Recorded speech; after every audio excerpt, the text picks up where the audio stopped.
하나님 말씀 보겠습니다. 오늘 우리가 같이 묵상할 하나님 말씀은 요한일서 3장 1절부터 12절까지 말씀입니다. 제가 하나님 말씀을 봉독하겠습니다. 보라, 아버지께서 어떠한 사랑을 우리에게 베푸사 하나님의 자녀라 일컬음을 받게 하셨는가. 우리가 그러하도다. 그러므로 세상이 우리를 알지 못함은 그를 알지 못함이라. 사랑하는 자들아, 우리가 지금은 하나님의 자녀라. 장래에 어떻게 될지는 아직 나타나지 아니하였으나 그가 나타나시면 우리가 그와 같을 줄을 아는 것은 그의 참 모습 그대로 볼 것이기 때문이니, 주를 향하여 이 소망을 가진 자마다 그의 깨끗하심과 같이 자기를 깨끗하게 하느니라. 죄를 짓는 자마다 불법을 행하나니 죄는 불법이라. 그가 우리 죄를 없애려고 나타나신 것을 너희가 아나니 그에게는 죄가 없느니라. 그 안에 거하는 자마다 범죄하지 아니하나니 범죄하는 자마다 그를 보지도 못하였고 그를 알지도 못하였느니라. 자녀들아, 아무도 너희를 미혹하지 못하게 하라. 의를 행하는 자는 그의 의로우심과 같이 의롭고 죄를 짓는 자는 마귀에게 속하나니 마귀는 처음부터 범죄함이라. 하나님의 아들이 나타나신 것은 마귀의 일을 멸하려 하심이라. 하나님께로부터 난 자마다 죄를 짓지 아니하나니 이는 하나님의 씨가 그의 속에 거하며 그도 범죄하지 못하는 것은 하나님께로부터 났음이라. 이러므로 하나님의 자녀들과 마귀의 자녀들이 드러나나니 무릇 의를 행하지 아니하는 자나 또는 그 형제를 사랑하지 아니하는 자는 하나님께 속하지 아니하니라. 우리는 서로 사랑할지니 이는 너희가 처음부터 들은 소식이라. 가인같이 하지 말라. 그는 악한 자에게 속아서 그 아우를 죽였으니 어떤 이유로 죽였느냐? 자기의 행위는 악하고 그의 아우의 행위는 의로움이라. 아멘. 여러분 어떻게 휴가 잘 보내셨나요? 저도 이제 오랜만에 휴가 기간을 한 주 가졌습니다. 휴가를 맞아서 저는 정의원 교수가 쓴 당신도 느리게 나이 들 수 있습니다라는 책을 좀 구입해서 읽었는데요. 이 책입니다. 이 책의 주제는 노화 속도입니다. 우리가 이제 사람마다 노화 속도가 다 다른데요. 뭐 정상적으로 이렇게 노화가 되는 사람을 우리가 이제 그 속도를 정속 노화라고 하면, 어떤 사람들은 이제 나이보다 빠르게 노화되거든요. 그걸 가속 노화라고 하고요. 나이보다 또 느리게 노화되는 사람들도 있어요. 그런 걸 이제 저속 노화라고 합니다. 2015년 세계보건기구 WHO는 노화 속도에 영향을 미치는 요소들을 이렇게 정리하여서 내재 역량이라는 개념으로 이제 발표를 했어요. 세계보건기구가 사람의 노화에 미치는 아주 중요한 내적 역량으로 제시하는 4가지 요소는요. 첫 번째는 이동성입니다. 움직여야 된다는 겁니다. 그러니까 많이 움직이는 사람이 노화가 느려요. 그리고 두 번째는 마음 건강이죠. 스트레스를 잘 조절하면서 이제 감정을 잘 컨트롤하는 사람, 이런 사람들이 이제 노화가 느리게 진행되고요. 세 번째는 이제 건강과 질병, 우리가 잘 알죠. 건강 관리하고 운동하고 식이요법하고 이런 게 다 이제 여기에 해당하고, 마지막 깜짝 놀랐어요. 마지막 중요한 건요, 삶의 목표예요. 아주 건전한 좀 높은 수준의 인생관을 갖고 살아야 된다는 거예요. 너무 자본주의화된 인생관을 배격하고 좀 더 인본주의적이고 조금 좀 철학적 기반에 의해서 만들어진 그런 인생관을 갖고 살아야 된다. 이제 이런 얘기를 합니다.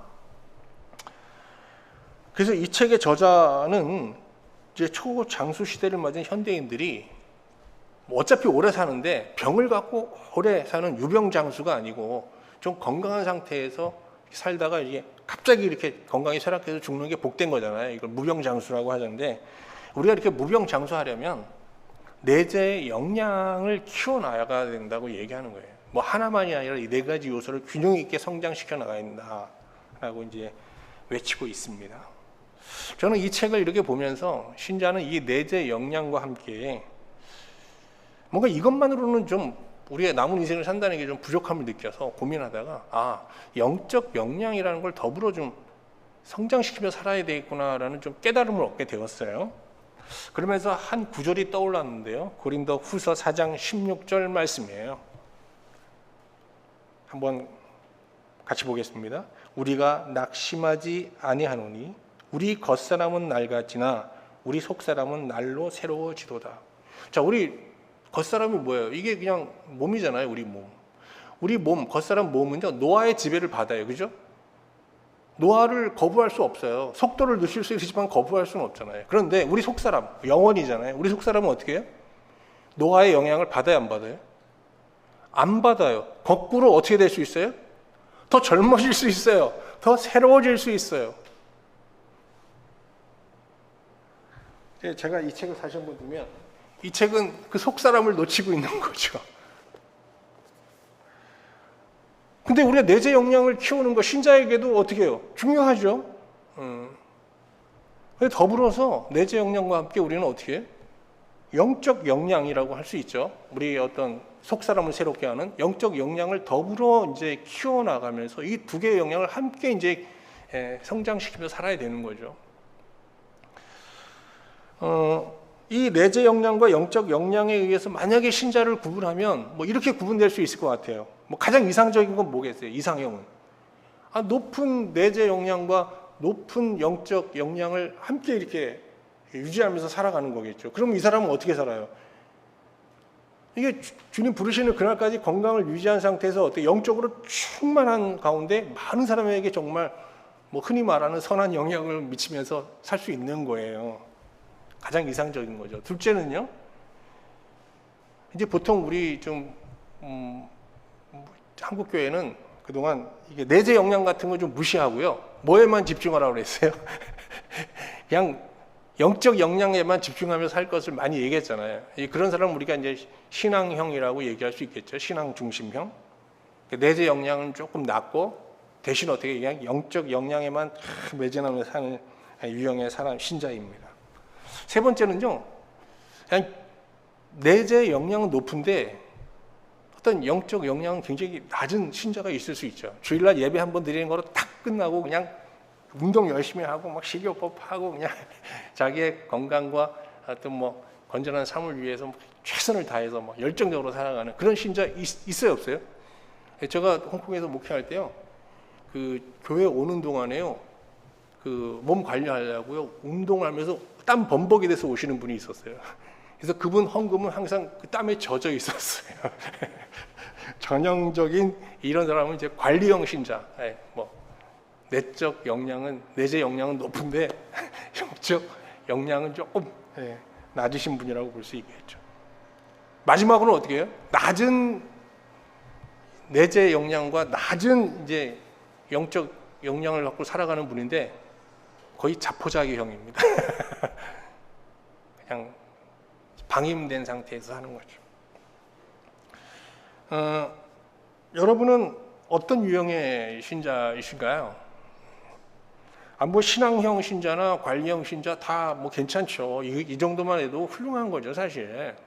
그러나 이왕이면 우리가 이제 내재 역량과 영적 역량을 균형 있게 성장시키면서 이제 정말 이상형의 신자로서 이제 남은 인생 살아가면 더 좋지 않겠어요?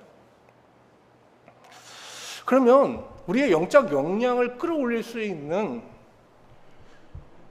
그럼 구체적인 그런 것들을 이루는 방법은 뭘까? 이렇게 고민을 하고 있다가 이제 마침 이번에 이제 요한일서 3장을 설교할 차례잖아요, 제가. 그래서 요한일서 3장을 이렇게 이제 보는데 깜짝 놀랐어요. 여기에 대한 답을 요한일서 3장에서 제가 그냥 발견한 거예요. 제가 요한일서 3장에서 발견한 내재 역량에 상응하는 영적 역량 세 가지는요. 첫 번째는 깨끗함, 두 번째는 의로움, 세 번째는 형제 사랑이었어요. 오늘 저는 여러분과 함께 우리 속사람을 새롭게 하는 요한일서 3장에서 요한이 제시하는 이 세 가지 영적 역량을 차례로 이제 살펴보면서 하나님의 은혜를 나누고자 합니다. 첫 번째는 깨끗함인데요. 이 깨끗함은 그냥 깨끗함이 아니라 접촉을 통한 깨끗함이에요. 앞에 수식어가 더 중요해요. 무엇을 통한? 접촉을 통한. 자, 신자의 속사람을 청춘과 같이 새롭게 해줄 첫 번째 영적 역량 뭐라고요? 접촉을 통한 깨끗함인데요. 요한일서 3장 3절 말씀을 보겠습니다. 주를 향하여 이 소망을 가진 자마다 그의 깨끗하심과 같이 자기를 깨끗하게 하느니라. 신자는 자기를 아주 깨끗하게 하려고 아주 그냥 노력해야 된다는 거예요. 지금 우리는 아주 높은 수준의 위생 의식을 갖고 살고 있잖아요. 그런데 현대 의학이 발전하기 전까지 인류는 지금의 수준과는 정말 비교할 수 없을 정도로 낮은 수준의 위생 의식을 갖고 살았단 말이에요. 그 결과로 어떻게 해요? 큰 전염병이 주기적으로 돌면서 인구 감소가 이루어졌잖아요. 뭐 사람이 죽어도 뭐 보통 많이 죽는 게 아니었잖아요. 그런데 유대인들은 고대 때부터요, 현대 의학이 전혀 발전하지 않은 고대 시대부터 지금 수준보다 어쩌면 더 높은 수준의 위생 의식을 갖고 살고 있었어요. 유대인들은. 레위기를 한번 보세요. 레위기의 그 많은 그 율법들을 우리가 위생법의 기준으로 보면요, 깜짝 놀랄 일이에요. 이게 현대 의학에서 얘기하는 위생 수준이 그대로 제시되어 있거든요. 이 사람들이 이렇게 높은 수준의 위생 의식을 갖고 살 수 있었던 건 유대인들이 율법 때문인데요.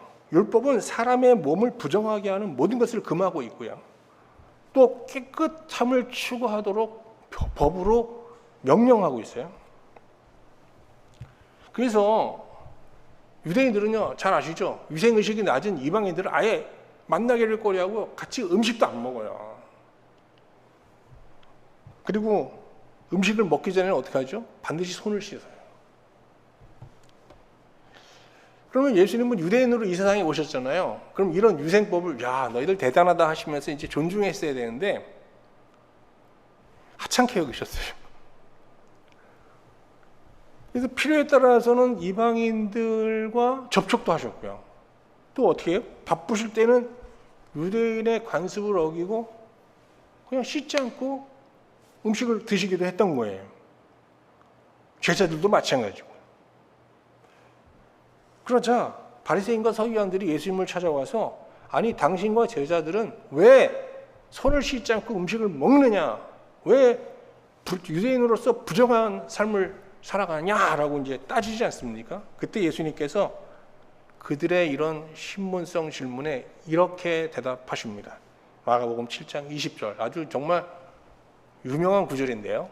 여러분 잘 아시죠? 사람 밖에 있는 것이 사람을 더럽게 하는 것이 아니고 사람을 더럽게 하는 것은 사람의 마음에서 나오는 것들이다 하겠습니다. 자, 우리를 더럽게 하는 것, 우리는 음식이나 뭐 더러운 것을 만지면 우리가 더러워진다고 생각하는데 예수님은 그게 아니라는 거예요. 우리를 더럽게 하는 건 우리의 마음이라는 거예요. 마음에서 우리 몸을 더럽게 하는 많은 것들이 나온다는 거예요. 여기 마음에서 나오는 것들, 우리를 더럽히는 것들, 이거 분비물인데요. 이 분비물이 복수예요. 그럼 어떤 게 나올까요? 거기서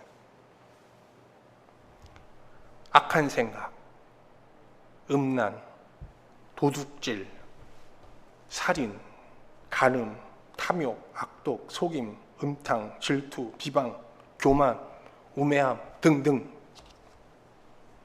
이런 게 막 마음에서 나와서 어떻게 해? 우리를 더럽게 하는 거예요. 바울은 로마서에서 마음으로부터 나오는 분비물로 인해서 더러워진 자기 몸을 뭐라고 그랬냐? 사망의 몸이라고 얘기했어요. 이게 굉장히 중요한 단어예요. 어떤 몸이요? 사망의 몸. 로마서 7장 24절. 오라 나는 곤고한 사람이로다. 이 사망의 몸에서 누가 나를 건져내랴. 마음에서 나오는 온갖 분비물에 의해서 더럽혀진 몸을, 자기 몸을 바울은 사망의 몸이라고 했는데 이런 표현은 과한 게 아니에요. 자, 마음에 의해서 더럽혀진 우리 몸의 목구녕을 한번 보세요. 목구녕, 입술, 입, 혀, 그들의 발, 손 이런 걸 한번 보세요. 먼저 마음에 의해서 더러워진 몸의 이 목구녕에서는 어떻게 해요? 끊임없이 열린 무덤 같아서 악취가 나는 말이 쏟아져 나옵니다. 저도 이제 화물 일을 하면서 이렇게 기사들을 만나면요, 어떤 기사들은요 모든 문장에 욕이 들어가 있어요. 정말 모든 문장에 다 욕이 들어가 있고, 또 그들의 혀는 어떻게 해요? 항상 거짓이잖아요. 속이는, 다른 사람을 속이는 거짓이 있고, 그 입술에는요 독이 있는 거예요. 왜? 그 말은 다른 사람에게 해를 입히는 거거든요. 그래서 어떻게 이득을 취하고자 하는 거예요. 그래서 그의 입에는 저주와 악독이 가득하고, 그 발은 어떻게 해요? 피 흘리기에 빠르다고 바울은 말하는데, 온갖 악을 자기 이득을 위해서죠. 다른 사람에게 해를 입히고 이득을 얻기 위해서 발빠르게 움직이고, 그래서 어떻게 해요? 평강의 길, 구원의 길이 그 앞에 있음에도 하나님이 열어놓으신 그 길을 외면한 채 파멸과 멸망의 길을 선택하며 달려간다는 거예요. 그래서 그런 몸을 뭐라고 얘기하는 거예요, 바울이요? 무슨 몸이요? 사망의 몸이라고 얘기하는 거예요. 그런데 사망의 몸이 미치는 이 악한 영향력은 여기서 멈추는 게 아니에요. 이 사망의 몸을 가진 사람이 무엇을 만지면 그게 더러워지고요, 그 사람이 손대는 일은 다 더러운 일이 되고, 만나는 사람도 더러워져요. 부정한 자와 함께 거하고 부정한 자와 연합하면 그 부정함은 어떻게 해요? 배가 되고 증폭되는 겁니다.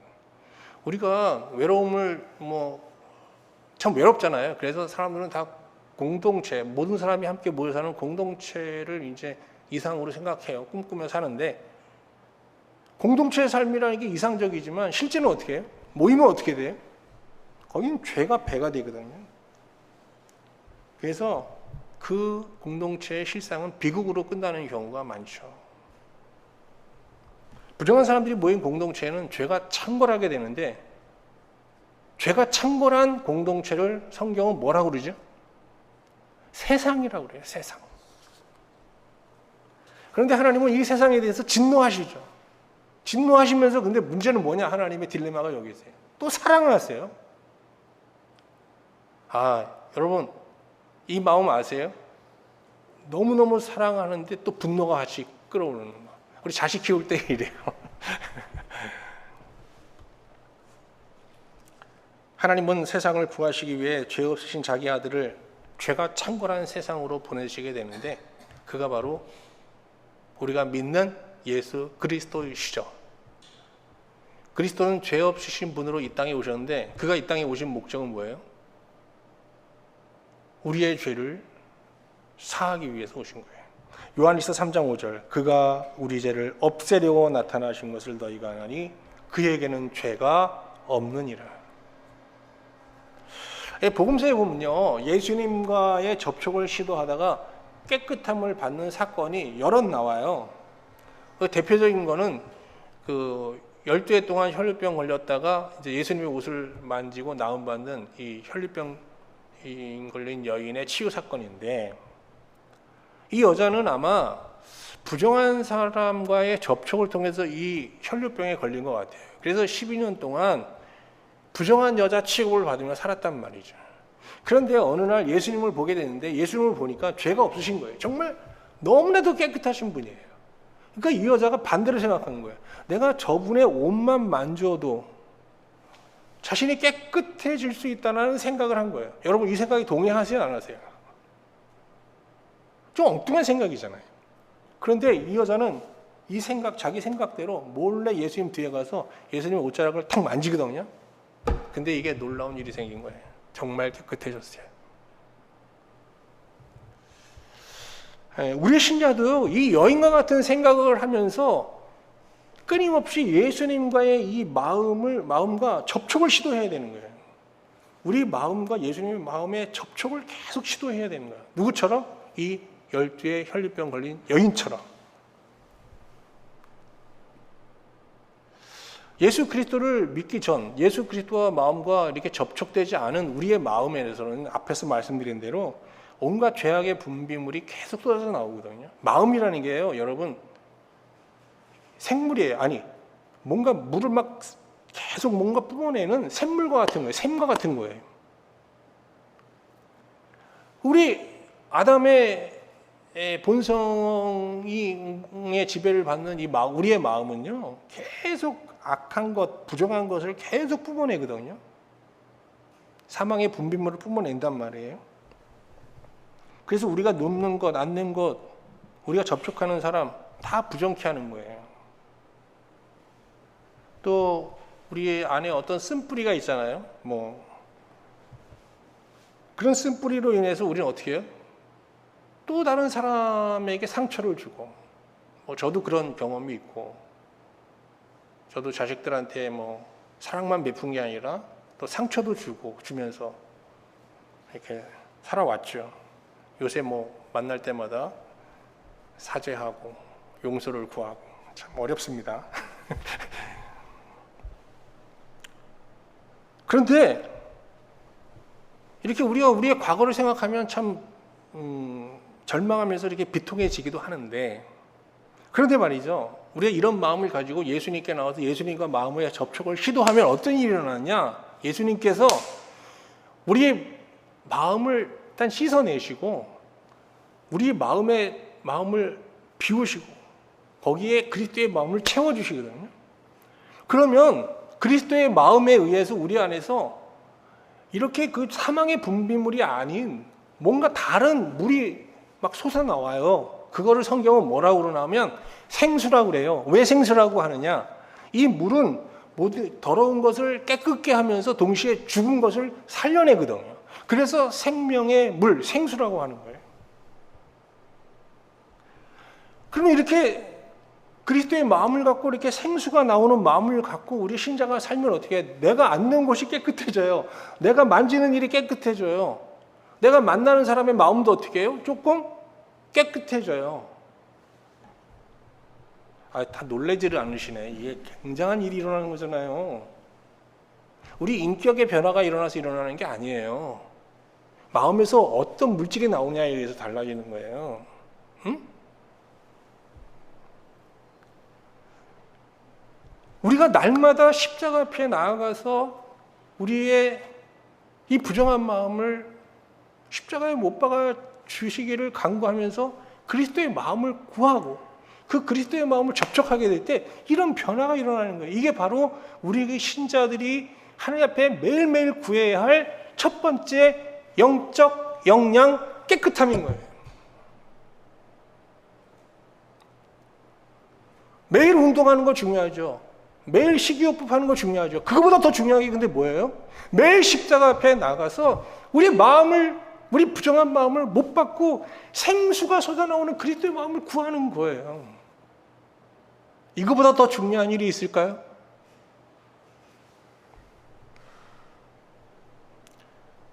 자, 이제 두 번째 영적 역량에 대해서 보겠습니다. 두 번째 영적 역량은 의로움인데요. 이것도 수식어가 있어요. 뭔가 하면 그냥 의로움이 아니라 겸손과 사랑이 전제된 의로움이에요. 이걸 신자가 이제 추구해야 되는 거예요. 다시 한번 말씀드리겠습니다. 뭐라고요? 겸손과 사랑이 전제된 의로움. 겸손과 사랑은 바꿔도 돼요. 사랑과 겸손, 이거 순서는 아무 의미 없습니다. 요한일서 3장 7절 볼게요. 자녀들아, 아무도 너희를 미혹하지 못하게 하라. 의를 행하는 자는 그의 의로움 같이 의롭고. 뭘 추구하래요? 의로움을 추구하라잖아요. 앞에서는 깨끗함을 추구하라고 했고 두 번째는 의로움을 추구하라는 거예요. 그런데 이 의로움이라는 것은 우리가 윤리적 도덕적 의의를 먼저 머릿속에 떠올리게 되는데 사실은 그것도 포함될지 모르지만 그 이상의 의의를 말하는 거예요. 우리가 인생을 살면서 가장 많이 던지는 질문은 뭘까요? 뭐 어떻게 돈을 벌 것인가 이것도 이제 생각을 하지만 그보다 더 많이 던지는 질문은 어떻게 살 것인가라는 질문을 이제 던지며 살게 되죠. 근데 우리가 이제 미가서를 보면요, 이 질문에 대해서 미가 선지자가 이런 대답을 해요. 미가서 6장 8절 말씀인데요.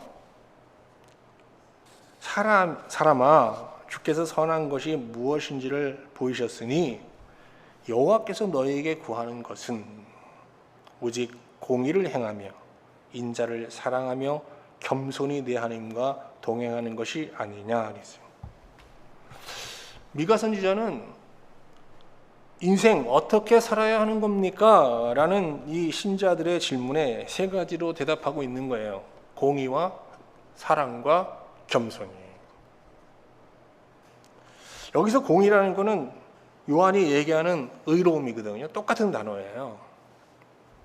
근데 여기서 말하는 공의는 도덕적, 윤리적 개념의 어떤 의를 말하는 것이 아니고요. 언약적 개념의 의를 말하는 거예요. 뭐 쉽게 말하면 그냥 관계적 개념의 의라는 거예요. 관계적. 이 하나님과 이제 이렇게 언약적 의를 우리가 이렇게 형성하려면 세 단계를 거쳐야 되는데, 먼저 첫 번째는 하나님의 이 고발과 심판을 받아들여야 돼요. 하나님 앞에 딱 섰을 때 하나님께서 거룩하시니까 그 거룩함 앞에서 우리의 부정함이 드러나거든요. 그러면서 우리의 어떤 온갖 불의함과 추악함이 다 폭로당하는데, 이거를 어떻게 해야 된다고요? 견뎌야 되는 거예요. 받아들이는 거예요. 예스 하면서 받아들여야 되는 거예요. 두 번째 단계는요, 좀 적극적인 단계예요. 여기서 그냥 하나님의 어떤 폭로에 예하는 거로 끝나는 게 아니라 긍휼을 구하는 거예요. 근데 하나님, 저를 불쌍히 여겨 주십시오. 저를 불쌍히 여기시고 구원해 주소서라고 하고 기도하는 거예요. 여러분, 우리가 이제 뭐 중세 시대의 어떤 영화를 보면 수도사들이 많이 등장하잖아요. 근데 여러분, 수도사들이 기도하는 거 이렇게 모습 보시죠? 기억나시죠? 근데 제일 많이 수도사들이 기도하는 게 뭔지 아세요? 매일? 주여 우리를 어떻게 해요? 불쌍히 여기소서. 주여 우리를 불쌍히 여기소서. 그러니까 수도사들이 주로 하는 게 뭐냐? 하나님 옆에서 자기를 돌아보고 자기의 허물이 드러났을 때마다 계속 하나님의 긍휼을 구하는 거예요. 그래서 우리와 다른 어떤 좀 더 고귀한 삶을 지속적으로 살아가는 거죠. 세 번째 단계는요, 자기의 부정한 마음을 십자가에 못 박고 그리스도의 마음을 붙잡고 견지하며 살게 해달라는 거예요. 그래서 그리스도의 마음으로 어떻게 해요? 하나님의 사랑 안에 거하며 사는 거거든요. 자, 우리가 십계명 보면 십계명에서 1계명부터 4계명이 뭐라고 했어요? 하나님의 사랑 안에 거하라예요. 우리가 그렇게 그리스도를 힘입어서 하나님의 사랑 안에 거할 때 어떻게 해요? 이제 어떻게 되는 거예요? 하나님과 언약적 관계가 완전히 회복되고 유지되게 되는 거예요. 이거를 구하면서 살아야 되는 거예요. 근데 하나님 안에 거하는 삶을 살지 않으면, 하나님 사랑 안에 거하는 삶을 살지 않으면 어떤 삶을 사느냐? 세상을 사랑하는 삶을 살게 돼. 그래서 사도 요한은 세상을 사랑하는 삶과 하나님을 사랑하는 사람을 이렇게 대비하면서 비교하고 있거든요. 요한일서 2장 15절 17절 볼게요. 이 세상이나 세상에 있는 것들을 사랑하지 말라. 누구든지 세상을 사랑하면 아버지의 사랑이 그 안에 있지 아니하니, 이는 세상에 있는 모든 것이 육신의 정욕과 안목의 정욕과 이생의 자랑이니 다 아버지께로부터 온 것이 아니요 세상으로부터 온 것이라. 이 세상도 정욕도 지나가되 오직 하나님의 뜻을 행하는 자는 영원히 거하느니라. 미가 선지자가 말하는 신자에게 요구되는 그러면 사랑은 뭘까요? 그 사랑은 육체의 정욕, 안목의 정욕, 이생의 자랑을 십자가에 못 박고 그리스도의 마음으로 하나님의 사랑 안에서 살려는 태도를 말하는 거예요. 그냥 하나님의 사랑 안에서 계속 거하려는 태도. 그러면 마지막으로 얘기하는 겸손은 뭘까요? 겸손은 어떤 상황에서도 자기 존재의 비참함을 망각하지 않고 자기가 하나님과 분리되면 바로 아주 비참한 존재가 될 수밖에 없음을 깨닫고 매일매일 하나님 안에 거하고자 하는 그런 열망, 이게 바로 겸손인 거예요.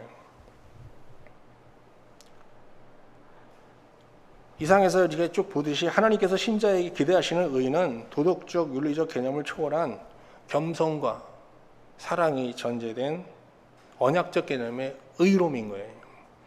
이 의로움을 계속 하나님 앞에 구하면서 살 때 우리 신자는 어떻게 해요? 나이가 들어서 몸은 후패해질지 모르지만 우리 속사람은 청춘과 같은 젊음을 유지하면서 살게 되는 거예요. 마지막 요한이 말하는 영적 역량은 형제 사랑이에요. 요한일서 3장 10절 11절 보겠습니다. 이러므로 하나님의 자녀들과 마귀의 자녀들이 드러나니 무릇 의를 행하지 아니하는 자나 또는 형제를 사랑하지 아니하는 자는 하나님께 속하지 아니하니라. 우리는 서로 사랑할지니라. 이는 너희가 처음부터 들은 소식이라. 예수님은 하나님을 아버지라고 부르는 자녀들은 서로 형제 관계에 있음을 자주 말씀하셨죠. 그래서 하나님을 아버지라고 부르는 여러분과 저도 다 어떻게 해요? 형제예요, 형제. 우리가 형제 관계라는 건 서로를 형제라고 부를 뿐만 아니라 형제로 바라보고 형제로 대해야 되는 거잖아요. 그럼 우리가 옆에 동료 신자들을 형제로 바라보고 형제로 대한다는 것은 구체적으로 어떤 것일까요? 우리의 눈으로 바라보지 않고 우리가 하나님의 눈으로 하나님의 마음으로 이렇게 형제들을 이렇게 신자들을 바라봐야 되는 거겠죠. 먼저는 특히 형제가 어떤 실수를 했을 때 허물이 드러났을 때 그 허물을 내 잣대, 세상의 잣대가 아닌 내 잣대나 세상의 잣대가 아닌 하나님의 잣대로 하나님의 기준에 의해서 볼 수 있어야 된다는 거예요. 근데 하나님은 우리를 보실 때 두 잣대를 가지고 우리를 바라보세요. 우리 허물을. 하나는 뭐예요? 공의예요. 공의의 잣대로. 또 하나는 뭐예요? 공의와 긍휼이에요. 그래서 우리는 범죄하고 부정한 자라도 하나님 앞에 구원을 받고 하나님의 자녀가 된 거 아니겠어요? 우리가 이제 요새 뉴스 같은 걸 보면은 무슨 사고가 터지면 그 책임자들을요, 정말 어마어마한 정의의 잣대로 다 이렇게 판단하면서 어떻게든 옥에 집어넣으려고 그래요. 그죠? 저도 교회에서 약간 지도자의 삶을 살아봤잖아요. 만약에 그런 잣대로 제 목회를 만약에 진단하면 저는 목회형 바로 그만둬야 될 그냥 부정한 목사가 될 것 같아요. 정말 무섭더라고요. 근데 하나님은 하나님의 잣대는 얼마나 더 엄히하겠어요. 그런데 하나님은 엄히한 잣대로 우리를 보세요. 다 아세요. 그런데 또 하나의 잣대가 있어요. 뭐예요? 긍휼이에요. 우리가 형제의 허물을 어떻게 봐야 돼요? 그래서 일단은 노력하지 않아도 우리가 정의의 잣대로 보게 돼요. 근데 거기에 더하여 우리가 어떻게 보려고 해야 돼요? 긍휼의 마음으로 보려고 노력해야 되는 거예요. 긍휼의 마음으로.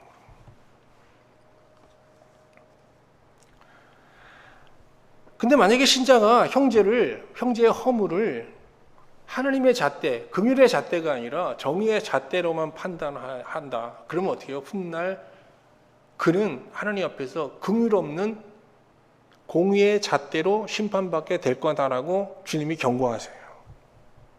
그러면서 산상수훈에서 예수님은 여러분 잘 아시는 눈의 티와 들보 비유로 형제를 어떻게 대할 것이냐라는 부분에 대한 설교를 하시죠. 여기서 들보는 너무 과한 거고요. 나무 토막이라고 이제 번역하는 게 더 좋을 것 같아요. 우리가 나의 허물을 망각한 상태에서 앞에서 말씀드린 겸손이 있잖아요. 겸손이 뭐예요? 겸비. 나의 부족함을 자각하면서 하는 거잖아요. 이 겸손을 잃고 나의 부정함을 망각한 상태에서 형제의 허물을 보면요. 형제의 허물이 얼마큼 크게 보여요? 나무 토막 같이 보여요.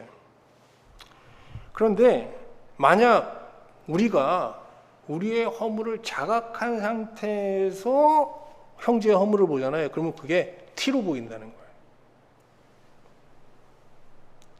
근데 여기서 중요한 얘기를 하세요.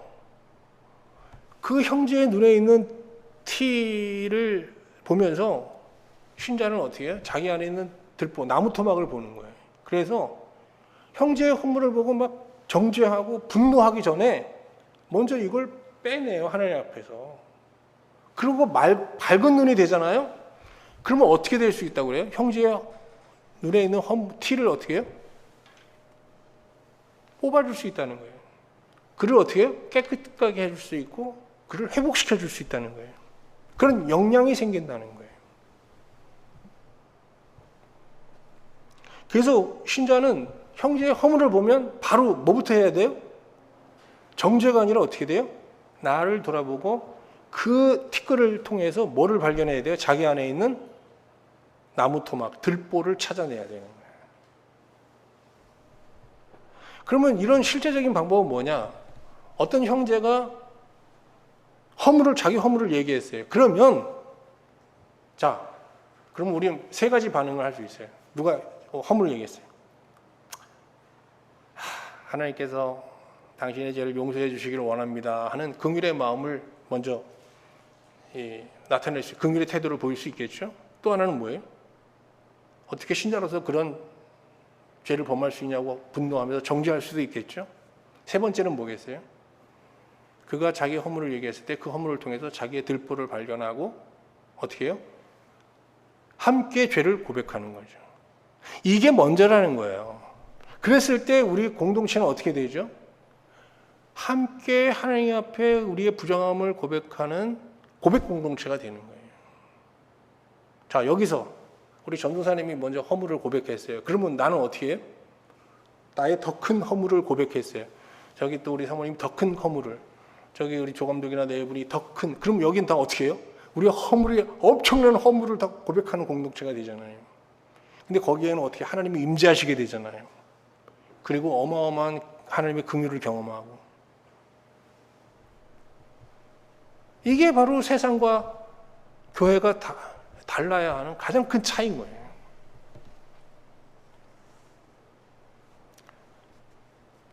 자, 이제 말씀을 마치겠습니다.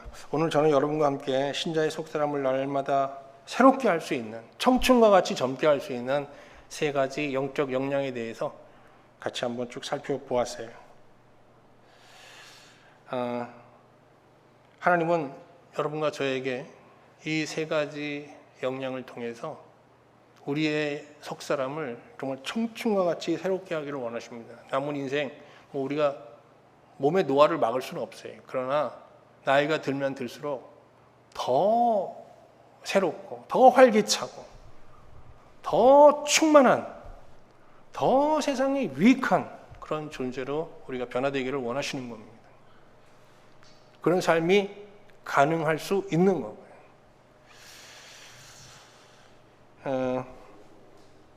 여러분이 저보고 목사님은 100점 만점에 몇 점 정도의 내재 역량을 갖고 살고 계십니까? 라고 물어보면 저는 내재 역량으로 보면 한 75점? 나쁘진 않죠, 여러분. 75점 정도 될 것 같아요. 비교적 제 나이대보다 좀 젊은 편이고 건강도 유지 잘하는 편이죠. 그런데 여러분, 또 저에게 여러분이 목사님은 신자로서 목사로서 100점 만점에 몇 점 정도 수준의 어떤 영적 역량을 갖고 살고 계십니까? 라고 물어보면 이게 내재 역량 점수보다 높아야 되잖아요. 목사니까. 근데 이게 지금 주 4일 화물 일을 하면서 이게 3일 이렇게 투잡을 하다 보니까 제가 좀 부끄럽지만 70, 80점에 미치지 못하고 한 60점대에 머무른다는 느낌이 들었어요. 참 부끄럽기도 하고. 그래서 이 말씀 쭉 준비하면서 이제부터라도 좀 낮아진 이 영적 역량을 어떻게든지 최소한 이 80점대까지 좀 끌어올려서 보다 여러분들에게 정말 성령 충만한 모습으로 정말 영적 젊음을 유지한 상태에서 힘 있는 말씀을 전해야 되겠다라는 생각을 해보게 됩니다. 그런데 우리의 쇠약해진 영적 역량을 끌어올릴 수 있는 그냥 아주 간단하고 가장 실질적인 방법은 매일 십자가 앞에 나아가는 거예요. 크로스비 여사가 그런 깨달음을 얻고 찬송가 540장을 작시했잖아요. 오늘 이 한 주 이 찬송 부르면서 매일 부르면서 여러분 또 십자가 앞에 매일 이 가사처럼 매일 십자가 앞에 나가서 우리의 옛 마음을 십자가에 못 박고 그리스도의 마음을 구하는 가운데 여러분 높은 수준의 영적 역량을 가지고 이 한 주 정말 청춘과 같이 힘있는 한 주를 살아낼 수 있기를 주님의 이름으로 축원합니다.